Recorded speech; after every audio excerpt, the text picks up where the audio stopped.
ഇന്നലെ നല്ല മഴയായിരുന്നു. മഴയത്ത് ഒന്ന് പുതച്ചുമൂടി ഉറങ്ങിക്കഴിഞ്ഞാൽ കിട്ടുന്നൊരു ഫീല് അത് മറ്റൊന്നിനും കിട്ടില്ലല്ലോ. ഞാൻ കുറച്ചു കാലം ബാംഗ്ലൂരായിരുന്നു. ആ ഒരു സമയത്ത് എനിക്ക് തോന്നി മറ്റൊരു കാര്യമായിരുന്നു, നാട്ടിലൊരു ജോലിയൊക്കെ നോക്കണം. പിന്നെ നാട്ടിൽ ജോലി ചെയ്യുന്നതിൻ്റെ ഒരു ഫീല് അത് മറ്റൊന്നല്ലേ. കാരണം എനിക്ക് നാട്ടിൽ ജോലി ചെയ്യാൻ ഭയങ്കര ഇഷ്ടമായിരുന്നു കേട്ടോ. നമ്മൾ ഈ ലോകത്ത് എവിടെ പോയാലും പിന്നെ തിരിച്ച് നാട്ടിൽ വരുമ്പോൾ കിട്ടുന്ന ഒരു ഫീല് അത് പറഞ്ഞറിയിക്കാൻ കഴിയില്ല. അന്നത്തെ ആ ഒരു ദിവസം ഞാൻ നേരത്തെ തന്നെ എഴുന്നേറ്റു. നേരത്തെ എഴുന്നേൽക്കുക എന്ന് പറയുന്നത് നല്ല മടിയുള്ളൊരു കാര്യമാണ് കേട്ടോ. ആദ്യം വന്ന് കണ്ണാടിയുടെ മുന്നിലൊക്കെ നിന്ന് നോക്കി. ആ, സൗന്ദര്യമൊക്കെ ഇച്ചിരി കൂടിയിട്ടുണ്ട്, ചുമ്മാ അങ്ങനെ മനസ്സിലൊക്കെ പറഞ്ഞു. അപ്പോ അമ്മ എവിടെ നിന്ന് വിളിച്ചു, കണ്ണാ മോനെ വന്ന് ഭക്ഷണം എടുത്ത് കഴിക്കേ എന്ന് പറഞ്ഞിട്ട്. ഞാൻ വീട്ടിലുണ്ടെങ്കിൽ അമ്മയ്ക്ക് ഭയങ്കര സന്തോഷമാണ്. പിന്നെ നമ്മൾ ഒറ്റയ്ക്ക് നിൽക്കുന്നതിനേക്കാൾ ഈ സുഖം ഒന്ന് വേറെ തന്നെയാണ്. പക്ഷേ നമ്മൾ സ്നേഹിക്കുന്നവരും കൂടെ ഉണ്ടെങ്കിൽ ആ ഒരു സുഖം ഒരു നല്ല സുഖം തന്നെയായിരിക്കും. ഞാൻ ബ്രഷൊക്കെ ചെയ്ത് പുറത്തേക്ക് ഇറങ്ങിയ സമയത്താണെന്നുണ്ടെങ്കിൽ അമ്മ വന്നിട്ട് എനിക്ക് കുളിക്കാനുള്ള ആ ഒരു തോർത്തും കാര്യങ്ങളൊക്കെ എടുത്തോണ്ട് വന്നു. രാവിലെ നല്ല മഴയായതുകൊണ്ട് കുടിക്കാൻ നല്ല മടിയായിരുന്നു. പിന്നെ 2 കപ്പ് വെള്ളം തലയിൽ ഒഴിച്ചിട്ട് കുളിമുറിയിൽ കയറി ഒന്ന് ഇറങ്ങി. അടുക്കളയിൽ വന്ന് അമ്മയുടെ മുന്നിൽ നിന്ന് ജസ്റ്റ് ഒരു ഡാൻസ് ഒക്കെ കളിച്ചു.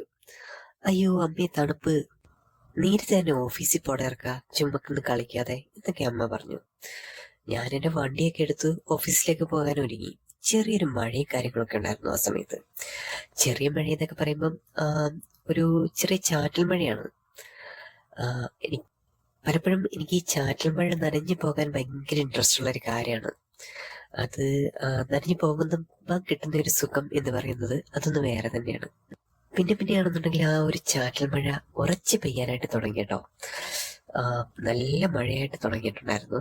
ആ ഒരു സമയത്താണെന്നുണ്ടെങ്കിൽ ഞാൻ ഓഫീസിലെത്തിയ സമയത്താണെന്നുണ്ടെങ്കിൽ മാനേജർ എൻ്റെ അടുത്ത് വന്നിട്ട് പറഞ്ഞു, നീ ഇവിടെ നിന്ന് നിൽക്കണ്ട, വാഷ്റൂമിലെ കാണാൻ പോയിട്ട് ആ ഒരു ഡ്രസ്സും കാര്യങ്ങളൊക്കെ ഒന്ന് ട്രൈ ചെയ്തിട്ട് പോരെ. കാരണം എൻ്റെ ഡ്രസ്സ് മുഴുവൻ നനഞ്ഞിട്ടിരിക്കുകയായിരുന്നു ആ ഒരു സമയത്ത്. ഞാൻ അകത്ത് കയറി ശരീരം മുഴുവൻ ഒരു ടിഷ്യൂ ഉപയോഗിച്ച് ഇങ്ങനെ തുടച്ചു.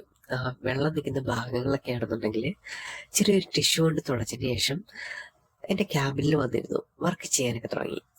പിന്നെ ഓഫീസ് മുഴുവൻ ബോയ്സ് ആയതുകൊണ്ട് തന്നെ ജോലിക്കിടയിൽ ഞങ്ങളിങ്ങനെ തമാശകളൊക്കെ ഇങ്ങനെ പറഞ്ഞുകൊണ്ടിരിക്കുന്ന ആ ഒരു ഫീലാണ് കേട്ടോ. ഓഫീസിൽ നമുക്കിങ്ങനെ സംസാരിക്കാനൊക്കെ ആരെങ്കിലും ഉണ്ടെങ്കിൽ ഒരു പ്രത്യേക വൈബും കാര്യങ്ങളൊക്കെ ആയിരിക്കും. പിന്നെ ഇന്ന് സാറ്റർഡേ ആയതുകൊണ്ട് ഒരു ഹാഫ് ഡേ ലീവ് എടുത്തു. നാട്ടിലെ ഫ്രണ്ട്സുമായിട്ട് സിനിമയ്ക്ക് പോകാനായിട്ടൊക്കെ പ്ലാൻ ചെയ്തിട്ടുണ്ടായിരുന്നു. എല്ലാവരും കൂടെ ഉള്ള സമയത്തൊരു വല്ലാത്തൊരു ഹാപ്പിനെസ് ആയിരുന്നു അത്. അതിൻ്റെ ഒരു ലൈഫിൻ്റെ ഒരു മൊമെന്റ്സ് ഒക്കെ കിട്ടണമെന്നുണ്ടെങ്കിൽ അതൊരു സ്പെഷ്യൽ തന്നെയാണ് കേട്ടോ. ജോലി കഴിഞ്ഞ് പുറത്തിറങ്ങിയ സമയത്താണെന്നുണ്ടെങ്കിൽ മഴ കുറവായിരുന്നു. ഞാൻ മെല്ലെ എൻ്റെ വണ്ടി എടുത്തുകൊണ്ട് യാത്ര വെച്ചു. വണ്ടി പകുതി എത്തിയ സമയത്താണെന്നുണ്ടെങ്കിൽ മുന്നിലൊരു പെൺകുട്ടി നിന്ന് ഇങ്ങനെ കൈ കാണിക്കുന്നു. കാണാൻ നല്ല സുന്ദരിയൊക്കെയാണ്, നല്ലൊരു സുന്ദരിക്കുട്ടി. പിന്നെ നമ്മളെ പഴമക്കാരുടെയൊക്കെ ഒരു ഭാഷയിലൊക്കെ പറഞ്ഞു കഴിഞ്ഞാൽ ഒരു നാട്ടുപുറത്തെ ഒരു ശാലീന സുന്ദരി എന്നൊക്കെ പറയില്ലേ, അതേ കണക്കൊരു സുന്ദരിയാണ്. അപ്പം ഞാൻ ആ വണ്ടി അവിടെ നിർത്തി. അപ്പം എൻ്റെ അടുത്ത് ചോദിച്ചു, ചേട്ടാ എന്നെ ഒന്ന് ഹോസ്പിറ്റലിൽ ഒന്ന് ഇറങ്ങാവോ, എൻ്റെ അമ്മ ഹോസ്പിറ്റലിൽ കിടക്കുക, ഇവിടെയാണെന്നുണ്ടെങ്കിൽ വേറെ വണ്ടി ഒന്നും വരുന്നില്ല. ഞാൻ ഒട്ടും മടുപ്പ് കാണിച്ചില്ല കേട്ടോ. ആ സമയത്ത് ഒരു പെൺകുട്ടിയാണല്ലോ ചോദിക്കുന്നത്. ഞാൻ കയറാൻ പറഞ്ഞു. തൊട്ടടുത്തുള്ളൊരു ഹോസ്പിറ്റൽ തന്നെയായിരുന്നു.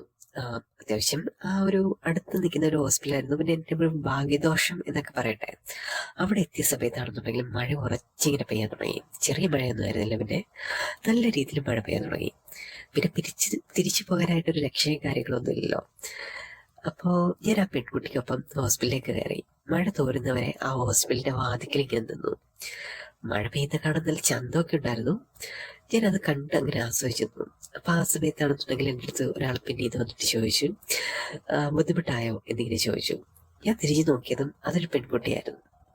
അപ്പോ ഞാൻ പറഞ്ഞു, കുഴപ്പമൊന്നുമില്ല, പിന്നെ ഈ ഒരു സിനിമയ്ക്ക് പോകാൻ പ്ലാൻ ചെയ്തായിരുന്നു, ഇനിയിപ്പം നടക്കില്ല, ആ ഒരു കുഴപ്പം മാത്രമേ ഉള്ളൂ എന്ന് ഞാൻ പറഞ്ഞു. അപ്പം ഞാനും അവളും ഒരുമിച്ചൊരു വാതിലിന് മുന്നിൽ നിന്ന് മഴ കാണാൻ തുടങ്ങി.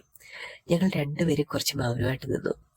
അപ്പോൾ ഞാൻ അവളോട് ചോദിച്ചു, അമ്മയ്ക്ക് എന്താ അസുഖ കാര്യങ്ങളൊക്കെ, അമ്മയ്ക്ക് എന്ത് പറ്റിയതാ എന്നൊക്കെ ചോദിച്ചു.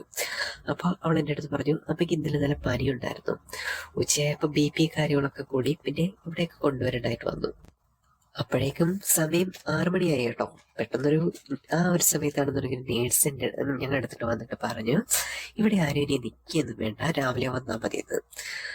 കാരണം വെച്ചാൽ ഓൾറെഡി അവിടെ ആളും കാര്യങ്ങളൊക്കെ ഉണ്ട്. അതുകൊണ്ട് അവളുടെ അടുത്തും എൻ്റെ അടുത്തും ഒരുപോലെ പറഞ്ഞു, ഇനി ഇവിടെ നിൽക്കണ്ട, കുറച്ച് കഴിഞ്ഞിട്ട് വന്നാൽ മതി എന്നൊക്കെ ഇങ്ങനെ പറഞ്ഞു. അപ്പോഴേക്കും മഴത്തുള്ളി ഒന്നും മുറിഞ്ഞിരുന്നു കേട്ടോ. ഒരു തുള്ളി മുറിഞ്ഞ ഒരു മഴയായിരുന്നു. ആ ഒരു സമയത്താണെങ്കിൽ അപ്പം ഞാൻ അവളോട് പറഞ്ഞു, ഞാൻ ഇറങ്ങുക, താൻ ഇനി എങ്ങോട്ടാ, വീട്ടിലോട്ട് പോകുന്നുണ്ടോ എന്നൊക്കെ ചോദിച്ചു. അപ്പൊ അവൾ എൻ്റെ അടുത്ത് പറഞ്ഞു, ഏതെങ്കിലും ഓട്ടം കിട്ടുമെന്ന് നോക്കാം, അല്ലാതെ വേറെ വഴിയൊന്നുമില്ല എന്ന് പറഞ്ഞു. അപ്പം ഞാൻ പറഞ്ഞു, ഞാൻ കൊണ്ടാക്കാം, കയറിക്കോ എന്നിങ്ങനെ ഞാൻ പറഞ്ഞു കേട്ടോ. അപ്പോഴാണെന്നുണ്ടെങ്കിൽ അവൾ ആദ്യം ഒന്ന് മടിച്ചു നിന്നു. ശേഷം കുറച്ച് സമയം കഴിഞ്ഞപ്പോഴാണെന്നുണ്ടെങ്കിൽ എൻ്റെ കൂടെ വണ്ടിയിൽ കയറി യാത്ര തുടങ്ങിയൊക്കെ ചെയ്തു. സമയം ഏകദേശം 9 മണിയൊക്കെ ആയിരുന്നു. പോകുന്ന വഴിയിലാണെന്നുണ്ടെങ്കിൽ തെരുവിലെ ആ ഒരു ചെറിയ വഴിയോര കടകളിലൊക്കെ ഒരു മങ്ങിയ വെളിച്ചവും കാര്യങ്ങളൊക്കെ കാണുന്നുണ്ട്. അപ്പോൾ ഓരോ കടകളിലും ഒരു ഭക്ഷണ സാധനങ്ങളും കാര്യങ്ങളൊക്കെ ഉണ്ടായിരുന്നു. ഒരിടത്താണെങ്കിൽ ദോശയും കറിയും പോലുള്ള എന്തെങ്കിലും ഒന്നിൻ്റെ ഒരു മണം മൂക്കിലോട്ട് അടിക്കുന്ന കണക്ക് അറിയുന്നൊക്കെ ഉണ്ട് കേട്ടോ. പിന്നെ അടുത്തിട്ട് ഒരു പകുതി എത്തിയ സമയത്താണെന്നുണ്ടെങ്കിൽ ഞാൻ വണ്ടി നിർത്തിയിട്ട് അവളോട് ചോദിക്കുകയും ചെയ്തു, എടോ നമുക്ക് എന്തെങ്കിലും കഴിച്ചാലോ എന്നിങ്ങനെ ചോദിച്ചു. അവൻ പറഞ്ഞു, എനിക്ക് വേണ്ട ചേട്ടാ, ചേട്ടൻ വേണമെങ്കിൽ എന്തെങ്കിലും കഴിക്കുക എന്തെങ്കിലും പറഞ്ഞു. അപ്പൊ ആ സമയത്താണെന്നുണ്ടെങ്കിൽ ഞാൻ അവളെ നിർബന്ധിച്ച് പിടിച്ചുകൊണ്ട് പോയി 3 ദോശയും പിന്നെ കറിയും അങ്ങനെ ഓംലെറ്റും അങ്ങനെയുള്ള സാധനങ്ങളൊക്കെ വാങ്ങിച്ചു കൊടുത്തു. എന്നിട്ട് മെല്ലെ ഞങ്ങൾ അത് കഴിച്ചൊക്കെ തുടങ്ങി. പിന്നെ ചൂടുള്ള ആ ഒരു ദോശ കഴിക്കുന്ന സമയത്താണെന്നുണ്ടെങ്കിൽ ഒരു ചെറിയ ചാറ്റൽ മഴയുടെ തണുപ്പും കടയ്ക്കുള്ളിലേക്ക് അടിച്ചു കയറാൻ തുടങ്ങി. അതെന്ന് വെച്ചാൽ ഭയങ്കര രസമുള്ള സാധനമായിരുന്നു കേട്ടോ. അങ്ങനെ ഭക്ഷണം കഴിച്ചു കഴിഞ്ഞ് ഞങ്ങൾ വീണ്ടും യാത്ര തുടങ്ങി. യാത്ര തുടങ്ങിയ സമയത്താണെന്നുണ്ടെങ്കിൽ ആ ഒരു സമയത്ത് കുറച്ച് മഴ കഴിഞ്ഞ ശേഷമാണെന്നുണ്ടെങ്കിൽ ഉറച്ചു പെയ്യാൻ തുടങ്ങി. ഇനി രക്ഷയില്ല എന്ന് കണ്ട സമയത്താണെന്നുണ്ടെങ്കിൽ ഒഴിഞ്ഞ ഒരു കടമുറിയുടെ മുന്നിൽ ഞങ്ങളിങ്ങനെ കയറി നിന്നു.